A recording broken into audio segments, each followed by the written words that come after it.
ఈ internal push back అనేది Amazon ఎలా రెస్పాండ్ అవుతుందో తెలుస్తుంది. అదే విధంగా మిగతా కంపెనీస్ కూడా అదే బాటలో ఉన్నాయి కాబట్టి ఈ ఏఐ పాలసీ అనేది ఎలా షేప్ అవబోతుంది, sustainability as well as labour laws కూడా ఉంటాయి కదా, అవన్నీ ఎలా ఉండబోతున్నాయి అనేది. ఎందుకంటే గవర్నమెంట్ ఖచ్చితంగా ఇంతమంది ఎంప్లాయీస్ ని పెట్టుకోవాలి, ఇంత టర్న్ ఓవర్ చేస్తుంటే అని రూల్ పెడితే ఎంత ఏఐ వచ్చినా కానీ ఇంతమందిని మ్యాండేటరీగా పెట్టుకోవాలి వాళ్ళు. సో లేబర్ లాస్ కూడా that should evolve with the reshaping of the evolving AI. So labour laws పాత వచ్చేసి ఏఐ కొత్తగా వచ్చేసి అలా ఉండకూడదు కదా, ఎవ్రీథింగ్ షుడ్ బి అప్డేటెడ్. ఎంతైనా at the end companies want to make money, more money కావాలంటే less work force or else more automation, easy work. So ఇవన్నీ చేస్తాయి. మనం కూడా up to date with the technology ఉండాలి, people who are seeking to get jobs. So ఖచ్చితంగా మనం update ఉండాలి. Technology ఎలా ఉంది, ఏమి కావాలి ప్రస్తుతం మార్కెట్ కన్నట్టు. మనం ఏదో పాతలాగుండి లేదు నేను అలాగే ఉంటా కానీ నువ్వు నాకు జాబ్ ఇవ్వాలి అంటే ఎవరిస్తాడు? ఎవడో ఇవ్వడు. ఇప్పుడు మన ఇంట్లో రోబో కొనుక్కుంటాము, వాక్యూమ్ క్లీనర్ కానీ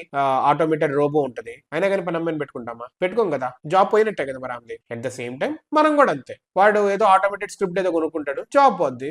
లేదు ఉండాలంటే కుదరదు కదా. ఖచ్చితంగా డబ్బులు ఇచ్చేవాడి చేతిలోనే ఉంటది గేమ్. ఎందుకంటే వాడికి కావాల్సినప్పుడు పెట్టుకుంటాడు, లేనప్పుడు తీసేస్తాడు. We should be up to the mark, we should be giving our best, we should be learning the things or else వేరే కెరీర్ ఎత్తుకోవాలి. నేనైతే అది అనుకుంటున్నాను. I don't know how it delivers, but మీరేమనుకుంటున్నారో మీరు కూడా చెప్పండి.